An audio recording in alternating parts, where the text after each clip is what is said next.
Selamat pagi Bapak, Ibu, serta warga jemaat GKI Suar ABL yang dikasihi Tuhan kita Yesus Kristus, di mana di saat pagi hari ini tanggal 8 Desember 2023 kami akan masuk dalam ibadah penantian, di mana ibadah Gema Natal untuk menyambut Sang Penebus kita, yakni Yesus Kristus.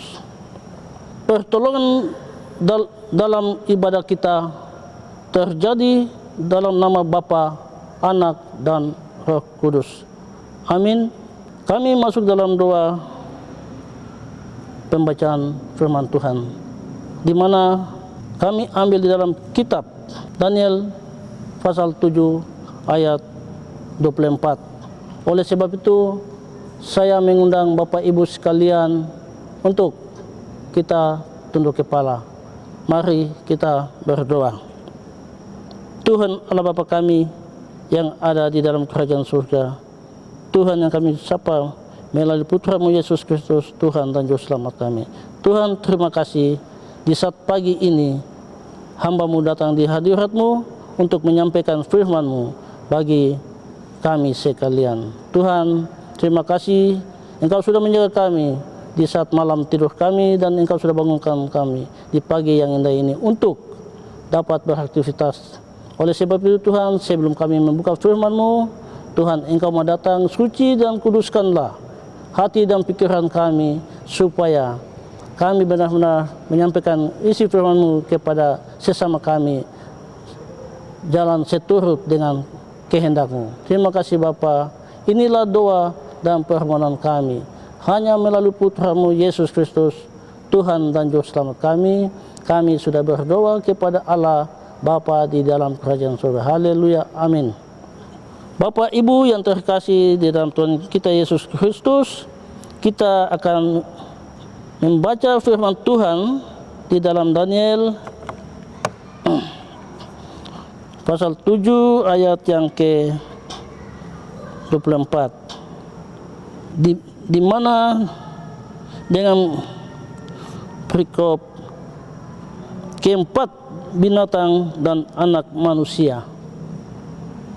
Ayat yang ke-24, ke-10 tanduk itu ialah ke-10 raja yang muncul dari kerajaan itu. Sesudah mereka akan muncul seorang raja, dia berbeda dengan raja yang dahulu, dan akan merendahkan 3 raja. Sejauh demikian pembacaan firman Tuhan di saat pagi ini. Bagi mereka yang membaca dan merenungkan, menjalankan firman dalam hidup dan kehidupannya hari lepas hari. Amin. Di mana di dalam kitab Daniel ini tertulis tentang mimpi Raja Nebukadnezar yang disampaikan atau yang diartikan oleh Daniel kepada raja. Bapak Ibu yang terkasih di dalam Tuhan kita Yesus Kristus, yang dimana di saat pagi hari ini, di mana Daniel sudah nyatakan dalam mimpi raja kepada bangsa pada saat itu, di mana di dalam Daniel 7 pasal 7 ayat 24 yang menyampaikan tentang ke-10 tanduk-tanduk itu adalah 10 orang raja yang muncul, dan kerajaan itu setelah mereka akan muncul seorang raja, dia berbeda dengan raja-raja yang sebelumnya. Maka adapun 10 tanduk itu, dan pada kerajaan satu itu akan bangkit 10 orang raja, dan kemudian daripadanya akan bangkit seorang akan merendahkan 3 raja. Ke-10 tanduk itu ialah ke-10 raja yang akan memerintah kerajaan itu. Kemudian seorang raja yang lain akan muncul, ia akan berbeda sekali dengan raja-raja yang mula-mula, dan ia akan muncul sesudah mereka, dan dia akan berbeda dengan raja yang pertama, dan dia akan merendahkan 3 raja. 10 tanduk itu ialah 10 orang raja yang muncul daripada kerajaan itu. Setelah mereka akan muncul seorang raja lagi yang berbeda daripada yang terdahulu.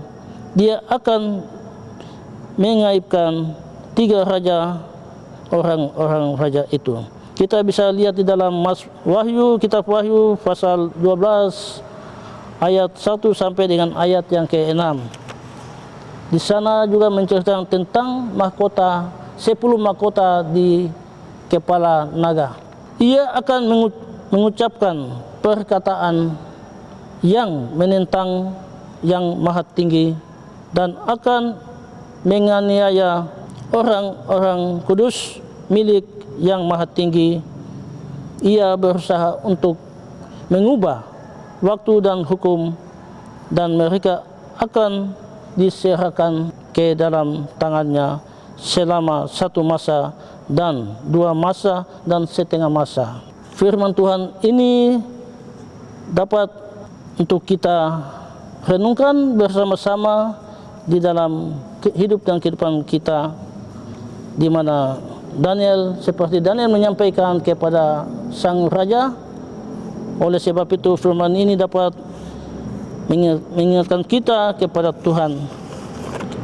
Oleh sebab itu, Bapak Ibu yang terkasih di dalam Kristus Yesus yang Tuhan kasihi, dunia selalu mengalami perubahan dan menuju kehancuran. Hanya Allah yang abadi dan tidak berubah. Mereka yang percaya kepada Kristus tidak akan mengalami kebinasaan kekal, melainkan kehidupan abadi. Pembacaan kita saat di pagi hari ini berbicara tentang ke-10 tanduk atau ke-10 raja yang muncul dari kerajaan yang keempat, yaitu kerajaan Romawi. Namun semua kerajaan itu hanyalah kerajaan yang bertentangan dengan kehendak Allah, karena disebut anti Kristus. Bapak Ibu yang terkasih di dalam Tuhan kita Yesus Kristus, di mana pada kisah Daniel ini dapat inspirasi kepada kita supaya kita juga ada di dalam apa yang sudah disampaikan pada Daniel kepada raja. Namun anak Allah yang adalah Kristus sendiri yang datang dan memberikan keselamatan bagi dunia, termasuk mengalahkan semua kerajaan itu. Segala sesuatu yang dikuasai Allah juga dikuasai Yesus selamanya. Yesus adalah anak Allah yang kudus, putra Allah yang kekal, layak untuk disembah. Kerajaan dunia bisa bangkit dan jatuh, namun pemerintahan Kristus tidak akan pernah berakhir, karena segala sesuatu telah dikuasai oleh kekuasaan Kristus dan dapat mengalahkan kekuasaan dunia ini. Tuhan yang mempunyai firman ini, Ia akan menyempurnakan bagi kita sekalian. Amin. Kita akan masuk di dalam doa syafaat. Oleh sebab itu, saya mengundang Bapak Ibu sekalian, mari kita tunduk kepala. Kita berdoa. Tuhan, terima kasih atas firman-Mu yang sudah hamba-Mu sampaikan kepada umat-Mu, di mana di pagi hari ini kami anak-anak-Mu datang berkumpul bersujud memuji dan memuliakan akan kebesaran nama-Mu Tuhan. Oleh sebab itu firman-Mu ini dapat menguatkan hati dan pikiran batin kita, supaya apa yang sudah disampaikan menjadi kekuatan di dalam hidup dan kehidupan kita hari lepas hari. Terima kasih Bapa, inilah firman-Mu supaya menjadi kekuatan di hari-hari hidup kami. Hanya di dalam Kristus Yesus, Tuhan dan Juru Selamat kami. Amin. Kasih karunia dan berkat dari Allah Bapa, Tuhan Yesus Kristus dan Roh Kudus turun ke dalam kita sekalian. Amin. Bapak Ibu sekalian, demikian renungan Gema Natal di pagi hari ini, dan saya mengucapkan selamat menjalankan aktivitas di hari kerja yang baru. Tuhan Yesus memberkati. Onomi Raimai.